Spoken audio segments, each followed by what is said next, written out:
Hello, my name's Amir Shoaib. In this Orthocycle podcast, I'm going to talk to you about Hallux Rigidus. The various subjects that we're going to talk about include the definition, we're going to talk about the anatomy, have a look at the Patho-Anatomy, learn a classification, talk about the clinical findings you will find on history and examination, discuss the investigations that might be indicated, and talk about the different types of treatment. So let's start off with the definition. So what is Hallux Rigidus? Well, essentially it's osteoarthritis of the great toe metatarsophalangeal joint. Some people call it dorsal bunion because of the lump that's on the top of the foot. Some others call it Hallux elevatus, and some people call it Hallux rigidus, and some people call it Hallux limitus. Let's look at the anatomy of the big toe joint. So the joint itself is a condylar hinge joint, and it moves into dorsiflexion. The movement is actually quite variable. In some people it's as little as 40 degrees, and it can go up to 100 degrees, and this can be limited by disease as well. Plantar flexion is normally up to about 45 degrees. It's a cam-shaped head of the metatarsal, and it articulates with the proximal phalanx, which is a cone shape. When you're walking, you need about 30 degrees of dorsiflexion, because otherwise your great toe will have to roll over and you will then supinate the foot and put more pressure on the outer border of the foot. When you're running, you need 60 degrees of dorsiflexion. So why do people have problems with their joints? Well, this degenerative disease doesn't have any single clear cause, and it's still a little bit of a mystery as to why this occurs to people who are actually very young. We know that it occurs more in women than men, and it increases in incidence with age, which makes it sound as if there is some microtrauma going on which gradually builds up. But it can occur to people in their 20s.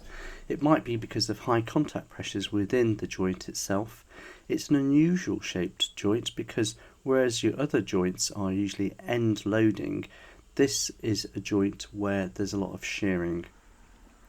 Sometimes we find radiological abnormalities, and sometimes there's an osteochondral lesion which explains why there's a problem. Quite commonly we find that in bilateral cases there's a family history. So let's have a look at the Patho-Anatomy. When we dorsiflex the big toe joint, we know that the surface area in contact actually decreases, and sometimes this pressure can be excessive. It causes shearing on the articular surface, and that can cause damage, and these pressures will also be felt by the subchondral bone, and there might be osteophyte formation, narrowing of the joint space, and subchondral cysts forming. This is osteoarthritis. When the toe goes into dorsiflexion, there's impingement of the osteophyte from the proximal phalanx on the osteophyte from the metatarsal head. And when the foot goes into plantar flexion, the big toe can be painful because of the bowstringing of the dorsomedial branch of the superficial peroneal nerve as it goes over the bump over the big toe. It stretches, and people often complain of pain, burning in nature, which radiates down the medial side of their great toe. The sesamoids are a different articulation, and they can also be separately affected by osteoarthritis. There are some people who call it metatarsus elevatus, but it's a chicken and egg situation, because we know that the foot supinates to avoid the pain from the great toe, so we can't really say that the elevation of the metatarsal shaft is what causes the problem. It may be that this is actually the effect. Now, there's a radiological classification for Hallux Rigidus. Grade 1, you're looking at a relatively normal joint on X-ray with a good joint space, no osteophytes, but the patient has clinical pain, which is compatible with early osteoarthritis. Grade 2 is slightly different because there's now osteophyte formation visible on the X-ray, and you might find some subchondral sclerosis as well. And grade 3, you've now got bone-on-bone arthritis. There's no joint space whatsoever, and there's a larger presence of osteophytes, especially over the dorsum. The toe is effectively very stiff. When we look at the patient in the history, we might find that they're complaining of pain over the dorsum, and that's because of the rubbing of that bump on their shoe. Patients can't find shoes that fit, and if it's going on for long enough, the skin may become red or even ulcerate. Because their great toe is painful, they tend to walk with their foot in some supination, and this means that they're overloading the lateral rays. If you look at an x-ray, you'll see that the great toe metatarsal is about twice the thickness of the lesser rays, and it's because it's designed to take about 50% of the load. So if you're not loading your big toe, then you'll overload the lesser rays, and that can cause transfer metatarsalgia. In Hallux rigidus, the toe is generally straight, although it can be in valgus as well, and sometimes end-stage Hallux valgus can cause osteoarthritis as well. It's important to look for signs of inflammatory arthropathy, because this is going to need a different type of treatment to other patients. On clinical examination, you're going to perform a silver scales test, and you're going to examine the patient on tiptoes. You want to see whether they're able to manage. Quite often with more advanced disease, they just can't get up onto tiptoes. You want to be looking at the patient as a whole to look for any signs of rheumatoid disease, so look at their hands, look at their face, look at their knees and their ankles as well. Look for any prominence of osteophytes, look for any hallux valgus or interphalangeus, look for hard callosities. So hard callosities are areas of skin which are calluses caused by rubbing of the skin on the shoe, and a soft callosity is caused by skin rubbing on skin. You need to perform a grind test. This involves telescoping the great toe with using two hands and grinding it together to see where there's any pain. And you need to perform this test over the centre of the joint, and then also in dorsiflexion to look for peripheral degenerative change. And you want to make a note of the range of movement of the great toe, noting whether they get pain on plantar flexion. And of course, with any foot examination, you're going to check sensation and vascularity. Routine investigations for Hallux rigidus include weight-bearing x-rays, and you need to get an AP, an oblique and a lateral. If the patient has any symptoms or signs of sesamoid articular pain, then it might be worth getting a sesamoid view as well. Treatment always starts off with conservative measures.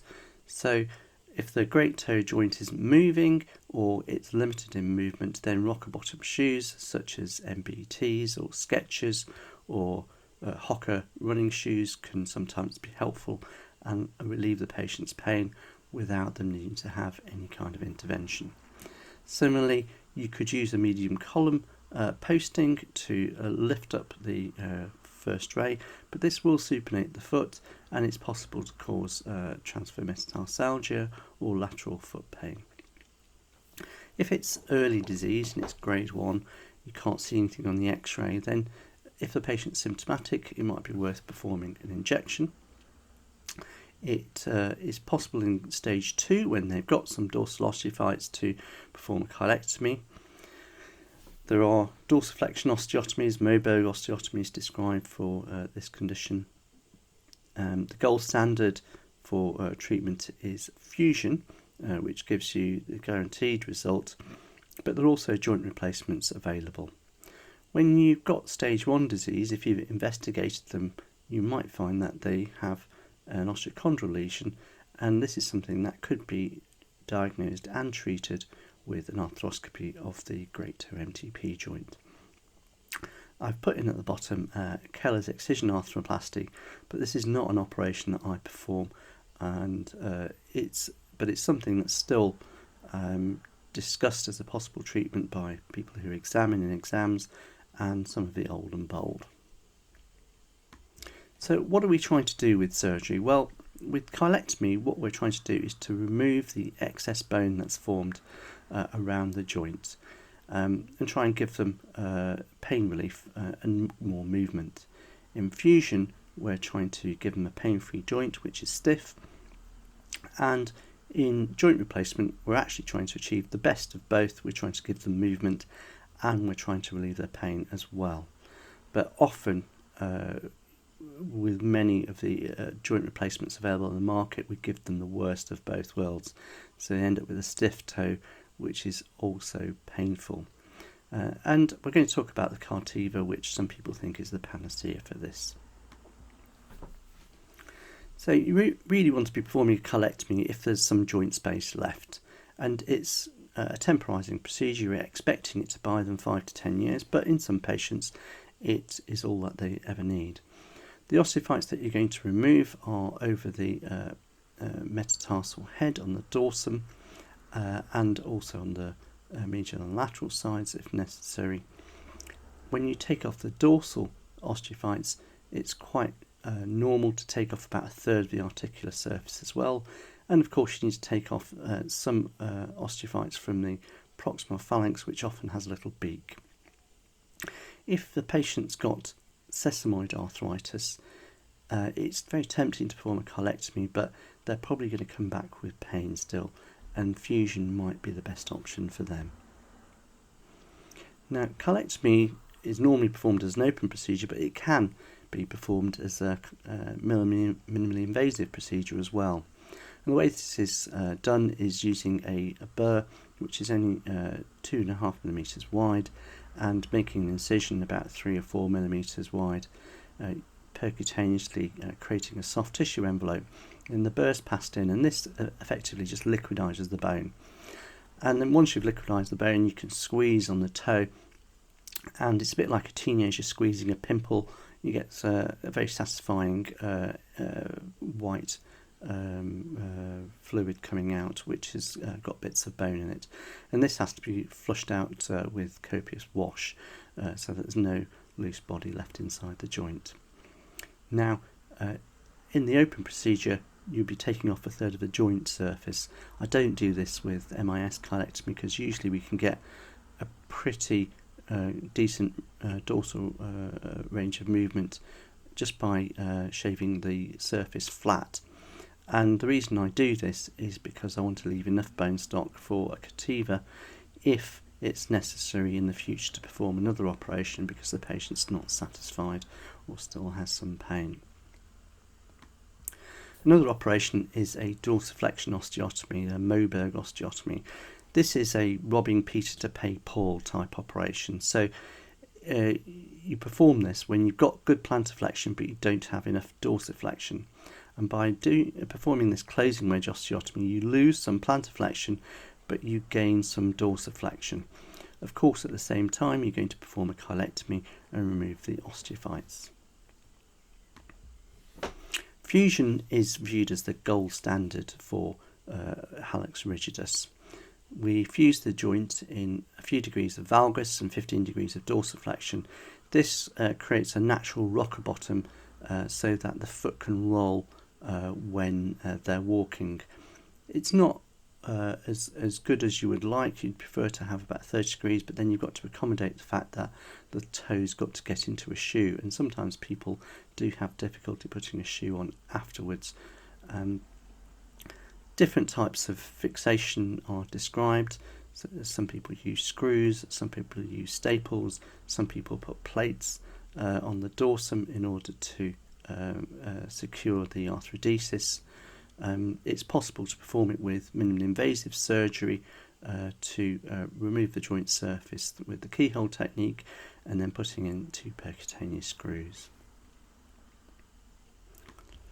Joint replacement is a controversial subject in the great toe joint. So previously it was only really considered for somebody who wanted to wear high heels, but now we're increasingly putting these joint replacements into more and more patients.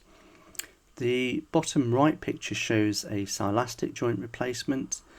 This effectively uses quite quite large implants which take up space within the bones and are an interposition arthroplasty. In the literature there's about a 40% complication rate from using these, but there are still many people who swear by them. The top right is a resurfacing arthroplasty for the proximal phalanx only. These have got good results in the early literature, but more modern literature has really sort of proven that these don't give great results and patients come back with more pain. The two left-hand pictures are ceramic joint replacements, which are completely out of fashion now, but you might find that somebody may still put them in. The reason I'm not so keen on these joint replacements is because they do take a lot of bone, and if something goes wrong, then you've got to have a revision option. Unfortunately, the revision option can be quite difficult and involves quite a large intercalary bone graft. So the Cartiva is something which has got very good results so far, and it may be a panacea for Hallux Rigidus. It's made from the same material as contact lenses, and it's an interposition arthroplasty, so it just stops the two surfaces from coming together. And if you look at the picture on the right, you can see the implant poking out, and it sits right in the middle of the metatarsal head and stops the head from impacting on the proximal phalanx. You're going to perform a cheilectomy at the same time as well. One question that I have is, well, what do we do about the sesamoid articulation if this is degenerate as well? Because clearly the Cartiva is not going to address this. This is still a question which hasn't been answered. Keller's operation used to be very commonly performed for hallux valgus and for hallux rigidus. It involves removing the proximal phalanx, proximal third, but the problem is that the toe ends up pointing upwards, a so-called cock-up toe deformity, and it also causes transfer metatarsalgia. Some people say that it's indicated as an easy procedure to perform in the elderly, but personally I don't believe in it and I don't do it. Now, the outcomes are generally very good for whatever procedure you perform, so long as you perform it on the right stage. So for stage 2, cheilectomies are very good for most people, and fusion is generally accepted as a gold standard because it gives you a guaranteed relief of pain. Joint replacements have got such varied outcomes, and as I've said, the silastic is associated with wear and also osteolysis around the silastic, as the small fragments can't be phagocytosed, so the body just releases enzymes to try to attack them, and in the end it just dissolves the bone around the implant. And Cartiva, it has good results so far, but we've only got up to about sort of 8 or 10 years, and we still need to see what happens in the long term. And Keller's have got very poor results in younger patients, so I don't advise that. So hopefully we've gone through our learning objectives, we've talked about a definition, we've gone through the etiology and the anatomy, we've learned a classification, and we've discussed what investigations and treatments are possible. Thank you for your attention.